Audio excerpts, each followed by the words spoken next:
महिला पहलवानों के यौन उत्पीड़न का आरोप झेल रहे भारतीय कुश्ती महासंघ के अध्यक्ष और भाजपा सांसद ब्रजभूषण शरण सिंह को इस बार भाजपा ने टिकट नहीं दिया है। हालांकि ब्रजभूषण अंतिम समय तक आश्वस्त थे कि टिकट उन्हें ही मिलेगा, लेकिन पार्टी उनके स्थान पर उनके छोटे बेटे करण भूषण को कैसरगंज से सीट से उम्मीदवार बना दिया। दूसरी ओर समाजवादी पार्टी के बसपा ने राम भगत मिश्रा और नरेंद्र पांडे को टिकट देकर ब्राह्मण कार्ड खेला है। इस संसदीय सीट पर बड़ी संख्या में ब्राह्मण वोटर्स हैं।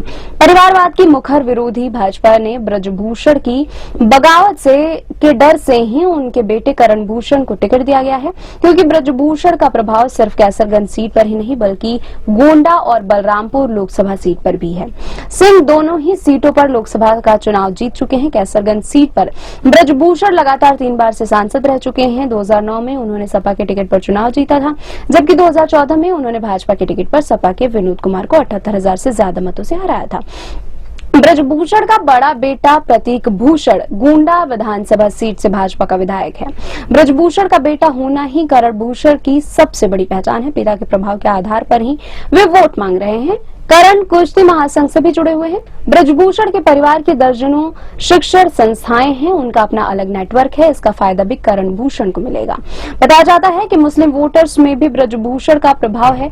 चूंकि सपा और बसपा ने ब्राह्मण उम्मीदवार उतारे हैं, इसलिए उनके वोट बटने की संभावना है। हालांकि सपा के भगत राम मिश्रा ने सैकड़ों गाड़ियों के काफिले के साथ सड़क पर निकलकर अपनी ताकत दिखाने का प्रयास जरूर किया था। मिश्रा को भी इस सीट पर मजबूत उम्मीदवार माना जा रहा है। यदि यादव मुस्लिम दलित मतदाता सपा के पक्ष में आते हैं तो भगत परिणाम भी बदल सकते हैं। कैसरगंज सीट ब्राह्मण बहुल है। जानकारी के मुताबिक 20% लगभग यहाँ पर ब्राह्मण मतदाता हैं, जबकि 18% दलित हैं। इतने ही मुस्लिम मतदाता हैं। राजपूत वोटर यहाँ 10% हैं। यादव, निषाद और कुर्मी क्रमशः 12%, 9% और 7% हैं।